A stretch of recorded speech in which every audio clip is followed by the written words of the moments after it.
Start. ನನ್ನ ಹೆಸರು ಸನ್ಮತಿ. ನಾನು 3ನೇ ತರಗತಿಯಲ್ಲಿ ಓದುತ್ತಿದ್ದೇನೆ. ನಾನು ಬೊಮ್ಮಸಂದರ ಕಲಿಕಾ ಕೇಂದ್ರದಲ್ಲಿ ಓದುತ್ತಿದ್ದೇನೆ. ಇವತ್ತು ನಾನು ಕನ್ನಡ ಪದ್ಯ ಹೇಳುತ್ತೇನೆ. ಈ ಪದ್ಯದ ಹೆಸರು ಕಂದ. ಈ ಪದ್ಯವನ್ನು ಬರೆದವರು ಜನಪದ. ಕೂಸು ಇದ್ದ ಮನೆಗೆ ಬೀಸಂಕಿಯ ತಕ, ಕೂಸು ಇದ್ದ ಮನೆಗೆ ಬೀಸಂಕಿಯ ತಕ, ಕೂಸು ಕಂದಯ್ಯ ಒಳಹೊರಗ, ಕೂಸು ಕಂದಯ್ಯ ಒಳಹೊರಗ ಆಡಿದರ ಬೀಸಂಕಿ ಗಾಳಿ ಸುಳಿದಾವ, ಬೀಸಂಕಿ ಗಾಳಿ ಸುಳಿದಾವ.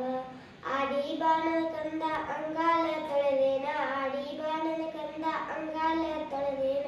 ತೆಂಗಿನಕಾಯಿ ತಿಳಿನೀರ, ತೆಂಗಿನಕಾಯಿ ತಿಳಿನೀರ ತಗೊಂಡು ಬಂಗಾರ ಮರಿ ತೊಳೆದೇನ, ಬಂಗಾರ ಮರಿ ತೊಳೆದೇನ. ಅಳುವ ಕಂದನ ತುಡಿಯು ಹವಳಾದ ಕುಡಿಯಾಂಗ, ಅಳುವ ಕಂದನ ತುಡಿಯು ಹವಳಾದ ಕುಡಿಯಾಂಗ. ಕುಡಿ ಹುಬ್ಬು ಬೇವಿನ ಹೆಸಳಾಂಗ, ಕುಡಿ ಹುಬ್ಬು ಬೇವಿನ ಹೆಸಳಾಂಗ. ಕಣ್ಣೋಟ ಶಿವನ ಕೈಯೊಳಗೂ ಹೊಳೆದಾಂಗ, ಶಿವನ ಕೈಯೊಳಗೂ ಹೊಳೆದಾಂಗ.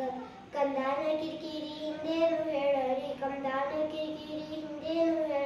ಬಿಂದಿಗೆ ಹಾಲು ಸುರಿವಂದ, ಬಿಂದಿಗೆ ಹಾಲು ಸುರಿವಂದ. ಚಂದಿಯ ಚಂದ್ರಮ ತಂದು ನಿಲ್ಸಂದ, ಚಂದ್ರಮ ತಂದು ನಿಲ್ಸಂದ. ಧನ್ಯವಾದಗಳು.